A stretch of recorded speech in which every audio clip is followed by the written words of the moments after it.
Students, आज मैं आपके लिए एक बहुत ही मज़ेदार टॉपिक लेकर के आया हूं और ऐसा टॉपिक है जो 9वीं से लेकर के 12वीं तक के साथ ही साथ यदि आप किसी भी कॉम्पिटिशनल एग्जामिनेशन का प्रिपरेशन कर रहे हैं या किसी एंट्रेंस एग्जाम का प्रिपरेशन कर रहे हैं तो उस टॉपिक से प्रश्न बनते ही बनते हैं। और स्टूडेंट्स जो है, आज का यह टॉपिक हमारा है नरेशन का। जी हाँ, इसको नरेशन कहा जाता है, डायरेक्ट एंड इनडायरेक्ट कहा जाता है, स्पीच कहा जाता है, रिपोर्टेड स्पीच कहा जाता है। तो आइए स्टार्ट करते हैं। आज के इस वीडियो में आपका स्वागत है और मैं हूं सुरेंद्र और आप मुझे देख रहे हैं सुरेंद्रा क्लासेस पर। तो आगे बढ़ने से पहले यदि आप मेरे चैनल पर नए हैं तो आप मेरे चैनल को सब्सक्राइब कर लीजिए ताकि मेरे वीडियो का नोटिफिकेशन सबसे पहले आपके पास पहुंचे और आप अपने आप को स्ट्रांग कर सकें। तो आइए स्टूडेंट्स, देखते क्या है। स्टूडेंट्स, आज का मैं यह टॉपिक वहां से मैं पढ़ाना शुरू किया हूँ, उस जड़ से पढ़ाना शुरू किया हूँ कि मैं यह मान लेता हूँ कि आपने नरेशन का नाम नहीं सुना है। मैं यह मान करके पढ़ा रहा हूँ कि आप नरेशन को नहीं जानते हैं। You don't know ABC about narration. तो so let's start. Students, narration को रिपोर्टेड स्पीच कहा जाता है, डायरेक्ट एंड इनडायरेक्ट कहा जाता है, स्पीच कहा जाता है, रिपोर्टेड स्पीच कहा जाता है। इट्स हिंदी कथन। कोई भी बात जो हम कहते हैं वह कथन होता है, वह नरेशन होता है, वह स्पीच होता है। बट जो हमारा नरेशन होता है, यह नरेशन दो तरह का होता है। पहला हमारा डायरेक्ट नरेशन एंड दूसरा हमारा इनडायरेक्ट नरेशन।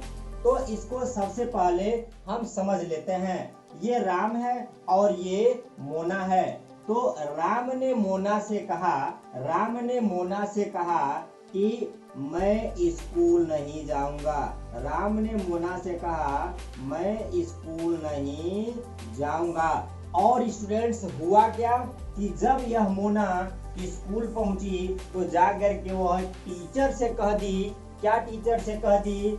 कि राम अर्थात वह स्कूल नहीं आएगा, वह स्कूल नहीं आएगा। अर्थात मोना ने अध्यापक से कही कि वह स्कूल नहीं आएगा। अर्थात राम ने मोना से कहा कि मैं स्कूल नहीं जाऊंगा। सेम यही बात मोना जब स्कूल पहुंची तो आप अपने अध्यापक से जाकर के कही कि राम ने कहा, यहाँ लिख सकते हैं आप कि राम ने कहा कि वह स्कूल नहीं आएगा। तो स्टूडेंट्स, डायरेक्ट नरेशन क्या होता है कि जब हम किसी की कही हुई बात को ज्यों का त्यों अपने ही शब्दों में अगर हम कह देते हैं तो वह हमारा डायरेक्ट नरेशन होता है। और जब किसी की कही हुई बात को, किसी के स्टेटमेंट को, किसी के कथन को अगर हम सेम टू सेम उसके शब्दों में न कह करके हम उसे परिवर्तित करके अपने शब्दों में, अपनी बातों में, दूसरे अर्थों में अगर हम उसके पास पहुंचाते हैं तो वह हमारा इनडायरेक्ट नरेशन हो गया। स्टूडेंट्स, दूसरे शब्दों में आप बात कर सकते हैं कि जब केवल दो लोगों के बीच में बात होती है, जब दो लोगों के बीच में बात होती है तो ये हमारा डायरेक्ट नरेशन होता है। स्टूडेंट्स, दो लोगों के बीच में बात होगी तो डायरेक्ट नरेशन होगा। और जब यह बात दो व्यक्तियों से होकर के यह तीसरे के पास पहुंच गई तो यह हमारा इनडायरेक्ट नरेशन हो गया। स्टूडेंट्स, इनडायरेक्ट नरेशन हो गया। तो जब दो व्यक्तियों के बीच में बात होगी डायरेक्ट नरेशन, और जब यही बात तीसरे व्यक्ति के पास पहुंच जाएगी तो वह क्या हो जाएगा? इनडायरेक्ट नरेशन हो जाएगा। एग्जाम्पल आप समझ सकते हैं कि मोहन ने सोहन से कहा कि राजू बीमार है, और जब सोहन राजू के पास पहुंचा तो कहा यार मोहन, मुझसे कहा तुम बीमार हो। तो देखा आप, यह बात दो लोगों की बात तीसरे तक कैसे पहुंची। तो दो लोगों की बात तीसरे तक पहुंचेगी तो इनडायरेक्ट, अगर वह बात दो ही के बीच में होगी तो डायरेक्ट होगा।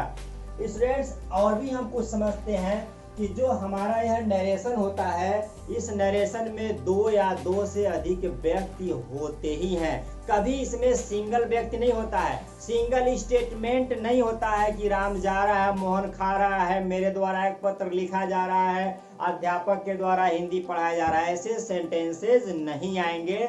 जब भी सेंटेंसेज आएंगे तो उसमें हमारे दो या दो से अधिक जो है व्यक्तियों का इन्वॉल्वमेंट उसमें जरूर रहेगा।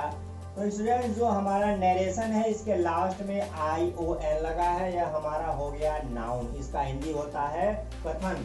तो स्टूडेंट्स नरेशन में जो हमारा यह डायरेक्ट एंड इनडायरेक्ट इसका जो दो प्रकार होता है, इसके बारे में मैं आपको थोड़ा सा बता दूं कि जो डायरेक्ट नरेशन होता है उसके दो पार्ट बोलते हैं, रिपोर्टिंग वर्ब और दूसरे पार्ट को बोलेंगे रिपोर्टेड स्पीच। स्टूडेंट्स वीडियो इसकी मत कीजिएगा, आपको मैं जड़ से बताने का प्रयास कर रहा हूं। स्टूडेंट्स आप यहाँ पर देखें, यहाँ लिखा हुआ है Ram said to me, Ram said to me, I am going, अर्थात मैं जा रहा हूँ। राम ने मुझसे कहा कि मैं जा रहा हूँ। इस सेंटेंस में देखेंगे तो दो लोग हैं, एक राम है और एक मैं हूँ, मुझसे कह रहा है। तो स्टूडेंट्स जो राम सेड टू मी है, जो इन्वर्टेड कॉमाज के बाहर होता है, इसका नाम होता है स्टूडेंट्स रिपोर्टिंग वर्ब। इसका नाम होता है रिपोर्टिंग वर्ब और इसकी हिंदी होती है सूचित क्रिया। यह जो क्रिया होती है वह सूचित करती है। और जो डबल इन्वर्टेड कॉमाज के बीच में बंद होता है स्टूडेंट्स, इसे कहा जाता है रिपोर्टेड स्पीच। क्या कहा जाता है? Reported speech. रिपोर्टेड स्पीच सूचित वक्तव्य और इस डबल इन्वर्टेड कॉमास के अंदर वो बातें लिखी होती हैं जो रिपोर्टिंग वर्ब का यहाँ पर लिखा हुआ बंदा बोलता है। जो अपने मुंह से बोलेगा उसे दो कॉमा के बीच में बंद कर देना है। तो स्टूडेंट्स आइए देखते हैं रिपोर्टिंग वर्ब में क्या क्या होता है। तो रिपोर्टिंग वर्ब में एक हमारा होता है सब्जेक्ट और एक हमारा क्या होता है वर्ब और एक हमारा होता है ऑब्जेक्ट।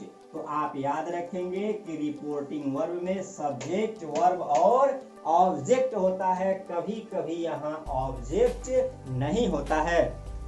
जबकि जो हमारा रिपोर्टेड स्पीच होता है इसमें एक सेंटेंस लिखा होता है। स्टूडेंट्स जो हमारा यह रिपोर्टेड स्पीच है इसमें एक सेंटेंस लिखा है। और स्टूडेंट बहुत गौर से आप समझेगा कि जो reported speech double inverted commas के अंदर जो हमारा लिखा है, यस इसके अंतर्गत आपको 5 टाइप्स के सेंटेंसेस आपको मिलते हैं। यहाँ पर 5 प्रकार के वाक्य लिखे होते हैं और उन वाक्यों का नाम होता है, आप पढ़े भी होंगे, आपको जो है शुरू से पढ़ाया गया है, आप हाई स्कूल में पढ़े होंगे, इंटर में हमारा होता है असर्टिव सेंटेंस, स्वीकारात्मक वाक्य and it has 2 parts positive and negative sentences. जबकि दूसरा हमारा होता है इंटरोगेटिव सेंटेंस। क्या होता है स्टूडेंट्स हमारा इंटरोगेटिव सेंटेंस। जबकि तीसरा हमारा होता है इम्परेटिव सेंटेंस और हमारा फोर्थ होता है ऑब्जेक्टिव सेंटेंस। हमारा होता है ऑब्जेक्टिव सेंटेंस और जो हमारा फिफ्थ होता है यह हमारा होता है एक्सक्लेमेटरी सेंटेंस। Exclamatory sentence. तो ये हमारे 5 प्रकार के सेंटेंसेज होते हैं। आपको यह डबल इन्वर्टेड कॉमास के अंदर इन्हीं 5 प्रकार के वाक्यों का डायरेक्ट से इनडायरेक्ट आपको बनाना है और यही आपको मिलेंगे। तो स्टूडेंट्स किसी भी एक का यदि आप डायरेक्ट से इनडायरेक्ट बनाना चाहते हैं तो आपको 5 रूल्स याद करने ही होंगे। अगर आप इन 5 रूल्स को याद नहीं करते हैं तो आपको नरेशन पूरी तरह से समझ में नहीं आएगा। तो स्टूडेंट्स वह हमारा जो 5 रूल्स होता है वह क्या होता है, आइए मैं आपको उनसे रूबरू कराता हूँ। स्टूडेंट्स जो अभी मैं आपको 5 टाइप्स सेंटेंसेस लिखा, जो सेंटेंस में आपको 5 प्रकार का लिखा हुआ है, assertive sentence, interrogative sentence, imperative sentence and objective sentence. इनका यदि आपको डायरेक्ट से इनडायरेक्ट बना, आपके पास 5 रूल्स हैं। वो 5 रूल्स क्या हैं, वो कौन से 5 हैं आप जान लीजिए। पहला हमारा होता है change in reporting verb, reporting verb में परिवर्तन। दूसरा होता है जब डबल इन्वर्टेड कॉमास हटाएंगे तो वहां होगा हमारा यूज ऑफ कनेक्टिव अर्थात कनेक्टिव का प्रयोग। जबकि तीसरा हमारा होता है पर्सन में परिवर्तन। तीसरा हमारा होता है पर्सन में परिवर्तन। जबकि हमारा जो चौथा रूल है वह है टेंस जो है चौथा हमारा रूल होता है टेंस में परिवर्तन। और पांचवा रूल है वह हमारा है अन्य परिवर्तन या अदर। स्टूडेंट्स, इसमें से कभी कभी किसी सेंटेंसेस में जो हमारा अदर चेंजेज होता है वह नहीं होता है। बट आपको जो यह मैं परिवर्तन बताया 5, इनको आपको लाइन बाय लाइन और क्रमानुसार आपको याद करना होगा, माइंड में रखना होगा, तभी आपका डायरेक्ट से इनडायरेक्ट सही। किसी भी एक सेंटेंस जो डायरेक्ट होगा उसको इनडायरेक्ट में बदलिए। आप इन्हीं 5 प्रकार के नियमों का प्रयोग करेंगे। अब रही बात यह कि अलग अलग जो सेंटेंसेस टाइप होते हैं उसमें जो रूल्स हैं वह अलग अलग तरह से बदल जाते हैं। तो स्टूडेंट्स, आइए हम जो है इन नियमों के बारे में थोड़ा सा समझ लेते हैं।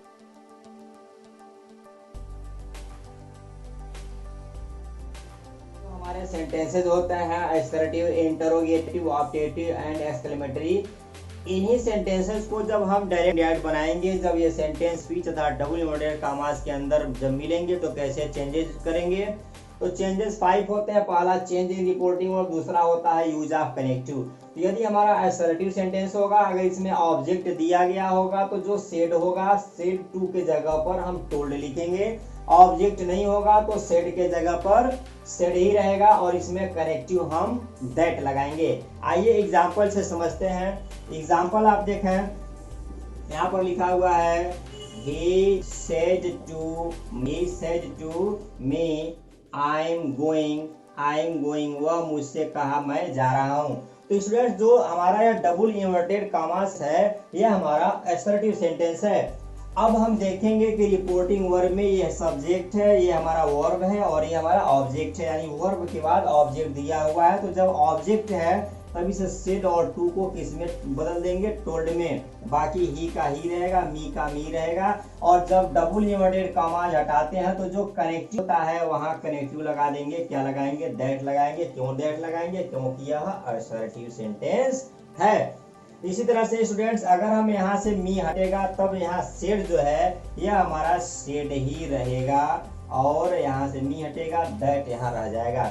उसी तरह से इंटरोगेटिव सेंटेंस यदि आप पढ़ेंगे तो इंटरोगेटिव सेंटेंस 2 प्रकार के होते हैं, एस एंड नो टाइप। दूसरा होता है WH क्वेश्चन वर्ड टाइप। जो एस या नो टाइप होता है वह हमारा 24 हेल्पिंग वर्ड से स्टार्ट होता है। इसमें इज है, मार, was, were, has, have, had, shall, will, can, could, may, might, are, use, dare, need, ऐसे बहुत ढेर सारे 24 है, उनसे शुरू होता है। तो अगर कोई जो इंटरोगेटिव सेंटेंस है हेल्पिंग वर्ड से है तो वहां पर हम कनेक्टिव इफ, आर, वेदर लगाएंगे। जबकि ऑब्जेक्ट को आस्क्ड या इंक्वायर्ड ऑफ में चेंज कर दें। आइए समझते हैं। एग्जाम्पल यहाँ पर लिखा हुआ है he said to her, वह उससे कहा। क्या कहा, are you busy, क्या आप व्यस्त हो। तो यहाँ पर देखें ऑब्जेक्ट दिया हुआ है, खैर यहाँ इंटरोगेटिव है तो इसमें ऑब्जेक्ट हो या न हो कोई मायने नहीं रखता है। हम सेड को आस्क्ड या इंक्वायर्ड ऑफ में बदलेंगे। कब आस्क्ड कब इंक्वायर्ड ऑफ लगेगा आपको बताया जाएगा।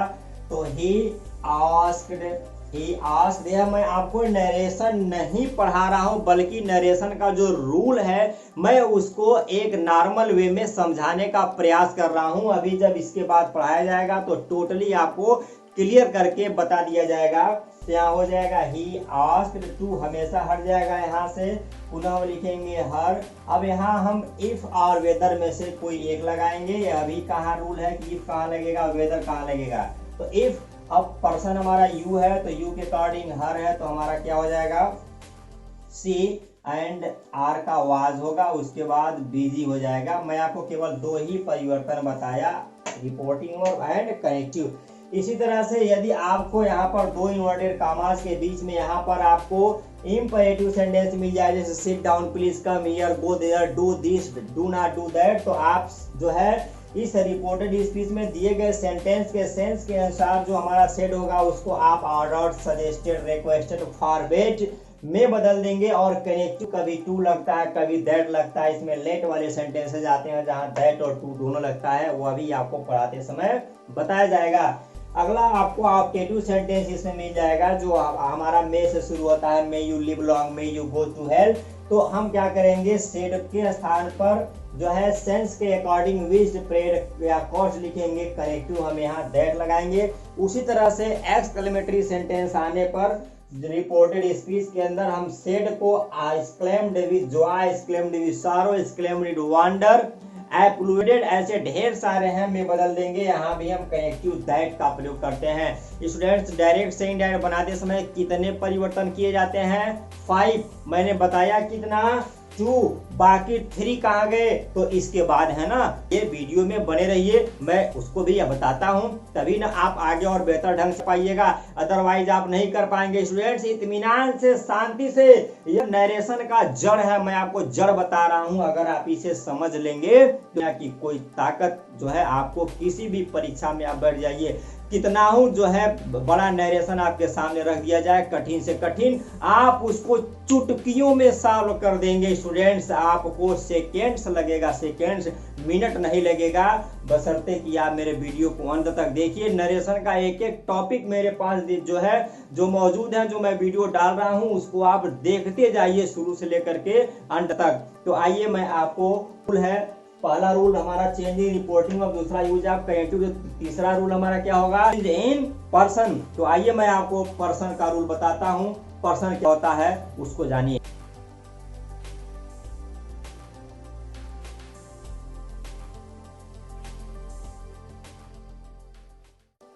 होता है चेंज इन पर्सन, पर्सन में परिवर्तन। पर्सन हमारा पर्सनल प्रोनाउन के अंतर्गत आता है, ये पढ़ेंगे तो उसमें आपको इसको पढ़ाएंगे। के बारे में बता दूं कि पर्सन जो है 3 टाइप्स के होते हैं, first person, second person, third person. First person क्या होता है? जो किसी बात को कहता है। सेकेंड पर्सन कौन होता है? जो किसी बात को सुनता है या जिससे किसी बात को कही जाती है। थर्ड पर्सन क्या होता है? जिसके बारे में कुछ कहा जाता है, जिसके बारे में बात होती है। फर्स्ट और सेकेंड पर्सन आमने सामने होते हैं, जबकि थर्ड पर्सन कहीं भी हो सकता है। एग्जाम्पल, मैं आपसे कहा, आपका मित्र मेरा चैनल सब्सक्राइब नहीं किया है, तो मैं और आप आमने सामने हैं, मैं बोल रहा हूं, मैं स्पीकर हूं, मैं मुंह खोला तो फर्स्ट पर्सन, आप सुन रहे हैं, आप कान का यूज किए, आप नहीं बोल रहे हैं, सेकेंड पर्सन, जिसके बारे में बात हो रही है वो यहाँ पर नहीं है तो वो थर्ड पर्सन, तो आपका मित्र क्या हुआ? थर्ड पर्सन हुआ। तो इस तरह से आप देखें, फर्स्ट पर्सन में आई और वी होता है। फर्स्ट पर्सन में हमारा आई सिंगुलर होता है, वी हमारा प्लुरल होता है। सेकेंड पर्सन में यू सिंगुलर और यू प्लुरल दोनों होता है, ये बेचारा इकलौता है, ये दोनों सेम ही है। नेक्स्ट है थर्ड पर्सन, इसमें ही सी सिंगुलर होते हैं, जबकि जो हमारा दे होता है यह प्लुरल होता है। आगे अब पर्सनल जो प्रोनाउन के अंदर हमारा जो चेंज इन पर्सन है, इसको अभी चार्ट के माध्यम से मैं विस्तृत आपको समझाना हूं। आइए स्टूडेंट्स देखते हैं कि फर्स्ट पर्सन आई और we, second person you, third person में he see it and they होता है। आप केवल यही याद रखिए, फर्स्ट पर्सन में आई एंड वी, सेकेंड पर्सन में यू एंड थर्ड पर्सन में ही सी एंड दे होता है। बाकी इसमें सिंगुलर और प्लुरल क्या है इसको भी आप ध्यान में रखिए। अब देख, इसको जो है सन के नियम से हम फर्स्ट पर्सन सब्जेक्ट के अनुसार बदलता है, सेकेंड पर्सन ऑब्जेक्ट को बदलता है, थर्ड नो चेंज यानी एन फॉर नो चेंज, इसको सन का रूल है, subject for no and object for O and N no for no change for N. Ram से टू मी आई एम इल, ये हमारा रिपोर्टिंग वर्ब है, ये हमारा रिपोर्टेड स्पीच है, मैं वीडियो में आपको पहले बता दिया हूं। तो आप यहाँ देखें स्टूडेंट्स, ये हमारा क्या हुआ? सब्जेक्ट, ये हमारा क्या हो गया? ऑब्जेक्ट। तो अब डबल इन्वर्टेड कॉमास के अंदर असर्टिव सेंटेंस दिया है, तो ऑब्जेक्ट होने पर सेट किसमें बदलेगा? टोल्ड में। तो हम यहाँ क्या लिखेंगे? राम, और सेट टू की जगह पर क्या होगा? टोल्ड। उसके बाद क्या होगा? मी। कनेक्टिव क्या लगाएंगे? अभी बताए हैं, 2 परिवर्तन एक साथ, तो क्या हो जाएगा? दैट। अब आते हैं आई पर स्टूडेंट्स। अब आई कौन सा पर्सन है? फर्स्ट पर्सन है, तो आई बदलेगा किसके अनुसार? फर्स्ट पर्सन किसके अनुसार बदलता है? एस फॉर सब्जेक्ट के अनुसार। तो सब्जेक्ट हमारा यहाँ क्या है? राम है, तो यहाँ हम भी हमारा क्या हो जाएगा? राम।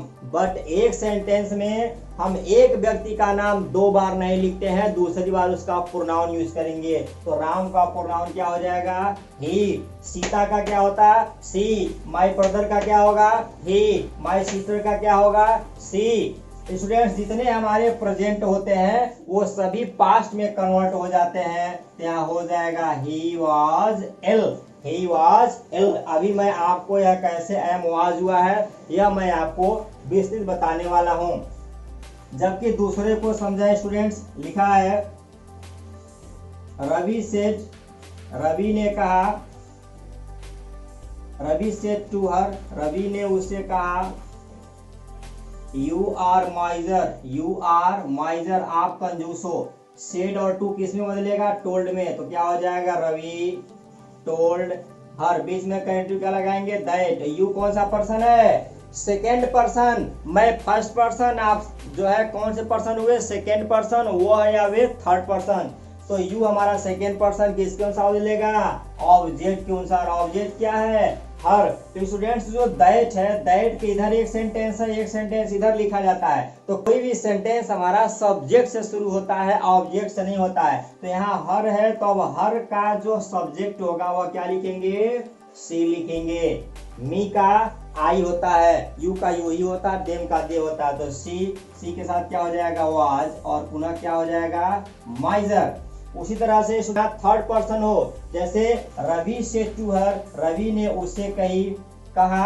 अब यहाँ ही हो जाए, सी हो जाए, दे हो जाए, राम हो जाए। तो हम टोटल परिवर्तन वही करेंगे। यहाँ हम जो थर्ड पर्सन दिया है, ही तो ही लिखेंगे, सी है तो सी लिखेंगे, राम है तो राम लिखेंगे। जो भी दिया है हम उसको ज्यों का त्यों लिख देंगे। तो स्टूडेंट्स, डायरेक्ट से इनडायरेक्ट बनाते समय कितने परिवर्तन होते हैं? 5। पहला क्या है? चेंज इन रिपोर्टिंग वर्ड, जो मैं बताया। दूसरा क्या है? यूज ऑफ कनेक्टिव, वो भी मैं बताया। तीसरा क्या है? चेंज इन पर्सन, इसको भी मैं बता दिया। अगला आपका कौन सा चेंज है? Change in tense.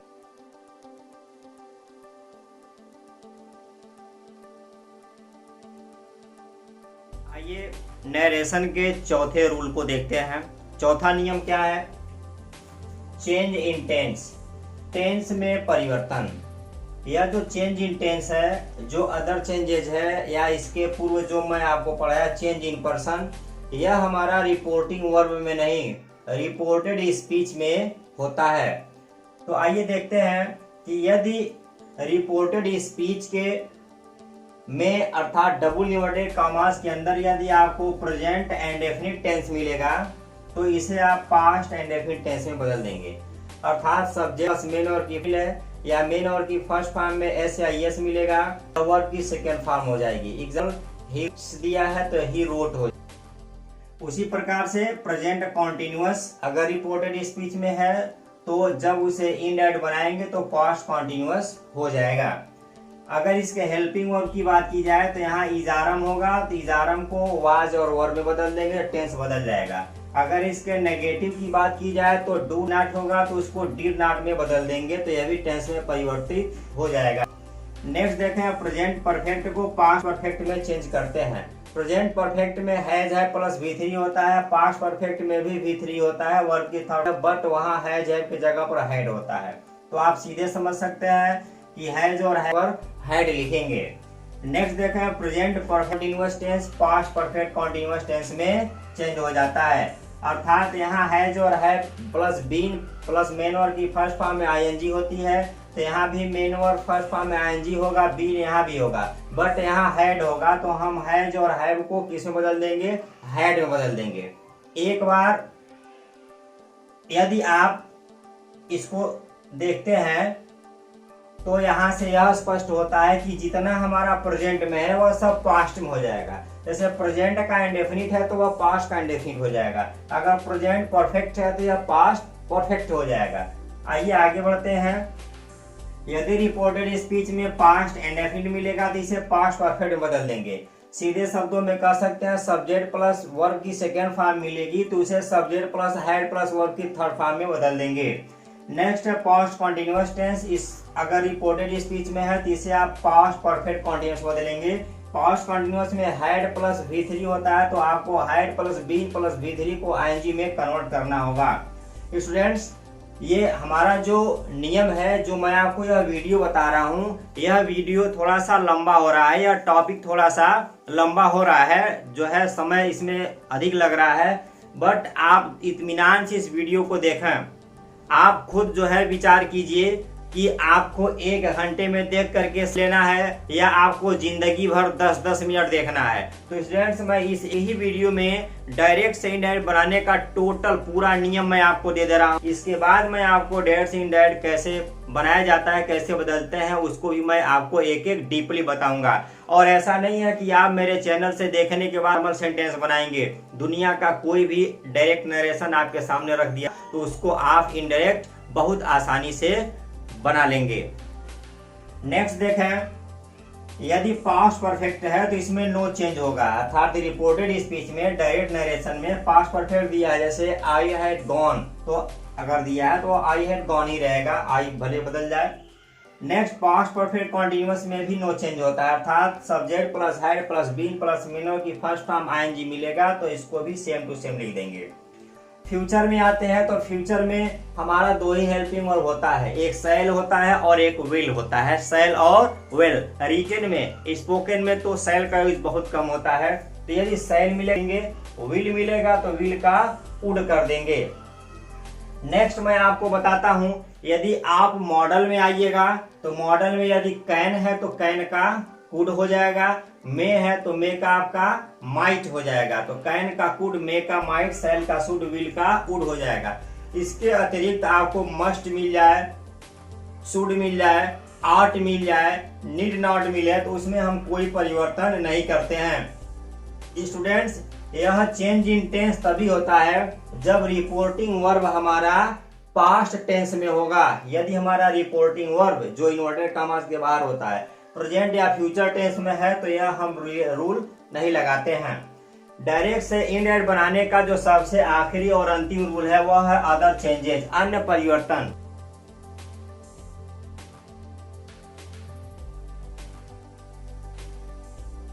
इसमें क्या होता है, इसमें वे शब्द जो नजदीकी बताते हैं, जो नजदीकी को प्रदर्शित करते हैं, उसको दूरी प्रदर्शित करने वाले वाक्यों में शब्दों में बदल देते हैं। जैसे दिस का दैट हो जाएगा, दिस इज अ बुक तो दैट इज अ बुक हो जाएगा। तो इस तरह से यदि आपको रिपोर्टेड स्पीच में अगर इतने वर्ड्स मिलेंगे तो आपको इनके स्थान पर इन शब्दों को लगा देना है। जैसे दिस मिलेगा तो दिस का दैट हो जाएगा, दीज का दोज होगा, दिस का यह, दैट का वह, दीज ये तो दोज वो, हियर यहाँ तो देयर वहां, एगो का बिफोर होगा, 10 का सो होगा, कम का गो होगा, हमेशा नहीं बदलते हैं, कभी कभी ही कम का गो होता है। इधर का दीदर होगा, टुडे का दैट डे हो जाएगा, टुमारो का द नेक्स्ट डे होगा, एस्टरडे का द प्रीवियस डे होगा। ध्यान से देखें इसको आप। लास्ट वीक का द प्रीवियस वीक है। अब यहाँ लास्ट वीक के जगह पर यदि आपका यहाँ ईयर दे दे कि लास्ट ईयर, तो यहाँ हो जाएगा द प्रीवियस, और वीक के जगह क्या हो जाएगा, ईयर हो जाएगा। तो आप ऐसे समझ सकते हैं कि लास्ट के जगह पर हम द प्रीवियस का यूज करते हैं। उसी तरह से नेक्स्ट डे दिया है तो द फॉलोइंग डे हो जाएगा, अर्थात आपको क्या करना है कि नेक्स्ट के जगह पर द फॉलोइंग यूज करना है और इसके बाद जो लिखा है उसको आप लिख देंगे। जैसे यहाँ डे है तो डे हो जाएगा, मंथ है तो मंथ होगा। नाउ अब तो इसका हो जाएगा देन, हेंस का देंस हो जाएगा।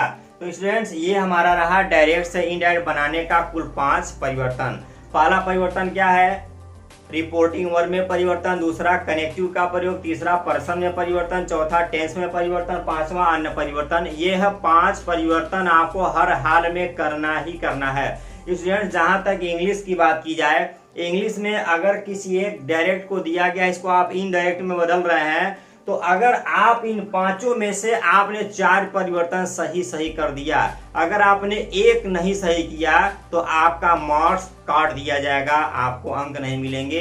ये जो लैंग्वेज होता है, चाहे आप हिंदी की बात करें, आप इंग्लिश की बात करें, उर्दू की बात करें, तो लैंग्वेज में इस तरह से मार्क्स मिलते हैं। आइए मैं आपको थोड़ा सा और इसके बारे में बता दूं कि डायरेक्ट से इनडायरेक्ट बनाते समय सबसे पहला काम क्या करते हैं। तो डायरेक्ट से इनडायरेक्ट बनाते समय सर्वप्रथम रिपोर्टेड स्पीच अर्थात जो 2 कामा के अंदर वाक्य दिया गया है उसको देखते हैं और उसका नेचर पता करते हैं कि वह असर्टिव, इंटरोगेटिव, इंपरेटिव, ऑप्टेटिव और एक्सक्लेमेटरी में से क्या है। उसी के अकॉर्डिंग सेड हमारा टोल्ड होता है, आस्क्ड होता है, इंक्वायर्ड ऑफ होता है, अडोर्ड होता है, सजेस्टेड होता है, विश्ड होता है, प्रेड होता है, कर्स्ड होता है, इंक्वायर्ड ऑफ होता है। तो जो बदल दें उसी के अनुसार हमारा कनेक्टिव जो है दैट होता है, इफ होता है, वेदर होता है, टू होता है। इसी तरह से हम बदलते हैं। तो सबसे पहला काम सेंटेंस जो डबल इन्वर्टेड कॉमास के अंदर लिखा गया उसको आप देखेंगे, वो पता लगाएंगे कि उसका नेचर क्या है, 5 वाक्यों में से क्या है। रूल नंबर 2 क्या करते हैं कि जो इन्वर्टेड कॉमास के अंदर जो सेंटेंस होता है, जो कॉमा बंद है उस कॉमा को हटा देते हैं और कॉमास को हटाते समय हम एक कनेक्टिव लगाते हैं। रिपोर्टिंग वर्ब और रिपोर्टेड स्पीच को एक कनेक्टिव से जोड़ते हैं। वह सेंटेंस के अनुसार दैट, इफ, वेदर, टू से जुड़ता है। तीसरा हमारा काम यह है कि जब इनडायरेक्ट बनाते हैं तो इनडायरेक्ट में जो सबसे पहला हमारा सब्जेक्ट होता है उसको छोड़ करके जो लास्ट में आप कहीं भी कैपिटल लेटर का यूज नहीं करेंगे। अर्थात रिपोर्टेड स्पीच का कोई भी हमारा वर्ड कैपिटल लेटर में नहीं लिखा जाता है एक्सेप्ट आई, और बीच में है या लास्ट में है कहीं भी है कैपिटल लेटर में लिखा जाएगा। कोई प्रॉपर नाउन है जैसे किसी व्यक्ति विशेष का नाम है, स्थान का नाम है, द ताजमहल है तो उसे कैपिटल लेटर में लिखेंगे। राम मोहन श्याम है तो कैपिटल लेटर में ही उसे हम लिखेंगे। नेक्स्ट आप देखें, हम डायरेक्ट से लेते हैं तो लास्ट में हम फुल स्टॉप का प्रयोग करते हैं। यानी कोई भी हमारा सेंटेंस है 5 में से असर्टिव, इंटरोगेटिव, ऑप्टेटिव, एक्सक्लेमेटरी जो भी है तो हम उसके लास्ट में फुल स्टॉप ही लगाएंगे। ऐसा नहीं है कि इंटरोगेटिव है तो हम क्यों जो है लास्ट में फुल स्टॉप लगाएंगे। अर्थात प्रत्येक इंडेड के अंत में फुल स्टॉप का प्रयोग किया जाता है। स्टूडेंट्स, मैं आपसे यह कहना चाहता हूं कि आप यह 5 परिवर्तन अगर अभी भी आप नहीं समझे हैं तो एक बार वीडियो को आप पुनः इत्मीनान से शांति के साथ देख लें। मैं आपको यह विश्वास दिलाता हूं, भरोसा दिलाता हूं कि आप हर एक सेंटेंस को बहुत आसानी से डायरेक्ट से इनडायरेक्ट में बदल देंगे। तो स्टूडेंट्स, अब आपको रेगुलर नरेशन का टॉपिक प्रतिदिन मिलेगा जब तक आपका यह नरेशन समाप्त नहीं हो जाता है।